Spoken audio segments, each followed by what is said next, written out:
प्रदेश में शिक्षा की गुणवत्ता को सुधारने के लिए शिक्षा विभाग लगातार कुछ नए कदम उठा रहा है। फिर चाहे अटल आदर्श विद्यालय का निर्माण हो या फिर सरकारी स्कूलों को स्मार्ट बनाना, शिक्षा विभाग सरकारी स्कूलों का डर्रा बदलना चाहता है। इसी कड़ी में अब एजुकेशन डिपार्टमेंट 300 सरकारी स्कूलों का कायाकल्प करने जा रहा है और इसमें खर्च होंगे 700 करोड़ रुपए।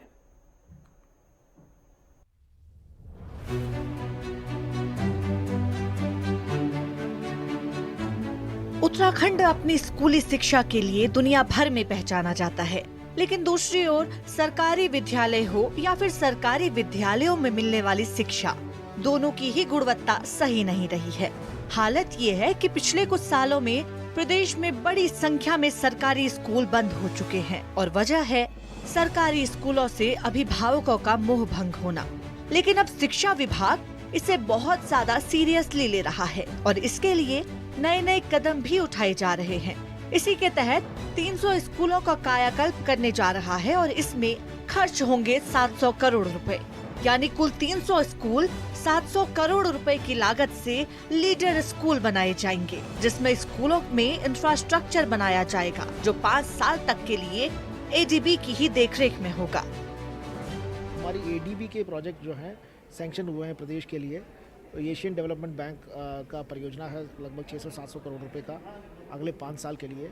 तो अब उस परियोजना में हमने 300 लीडर स्कूल्स चुने हैं और उन 300 लीडर स्कूल्स में 190 तो यही स्कूल हैं जो अटल उत्कृष्ट विद्यालय हैं। उसके अलावा 110 हम प्राइमरी स्कूल जो इसके फीडर स्कूल्स हैं वो चुने हैं।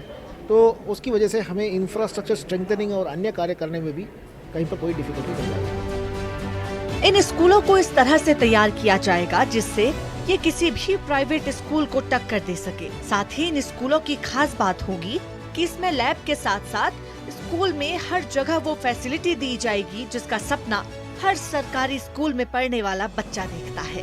अपर राज्य परियोजना निदेशक ने इन स्कूलों के लिए सारी फॉर्मेलिटी पूरी होने की जानकारी दी है। देखिए, प्रति विकास खंड 2 हैं, तो 95 विकास खंड हमारे पास हैं। 190 कुल स्कूल चयनित हुए हैं। इसमें समादेश हो चुका है और सचिव महोदय ने इसमें चेयरमैन सीबीएसई को पत्र लिख दिया है उनकी मान्यता के लिए, और स्कूल्स के प्रिंसिपल की बैठक कर जो मान्यता की जो शर्तें होती हैं उनको पूरे करने के लिए भी बोला गया है। उनकी बातचीत उनसे हो गई है। जहाँ तक अन्य सुविधाओं का प्रश्न है, तो एशियन डेवलपमेंट बैंक की ओर से एक प्रोजेक्ट हमारे पास आने वाला है जिसमें कि हम स्कूलों को लीड स्कूल के रूप में भी इनको हम देखेंगे, और उसमें चाहे इनका अवस्थापना सुविधाएँ हों या इनके डिजिटली इसमें हमें काम करना हो या बच्चों की क्वालिटी के लिए हमको काम करना हो, ये सारी सुविधाओं के लिए उसमें धनराशि निगत की जाएगी जिससे कि अच्छे से ये स्कूल चल पाएंगे। अब अपनी शिक्षा व्यवस्था को लेकर सवालों में रहने वाला शिक्षा विभाग फिलहाल कोशिश में है कि जल्द से जल्द इन स्कूलों में दशा और दिशा सुधरे ताकि पहाड़ के बच्चों का भी अच्छे सरकारी स्कूल में पढ़ने का सपना पूरा हो सके। देहरादून से योगेश सेमवाल की रिपोर्ट।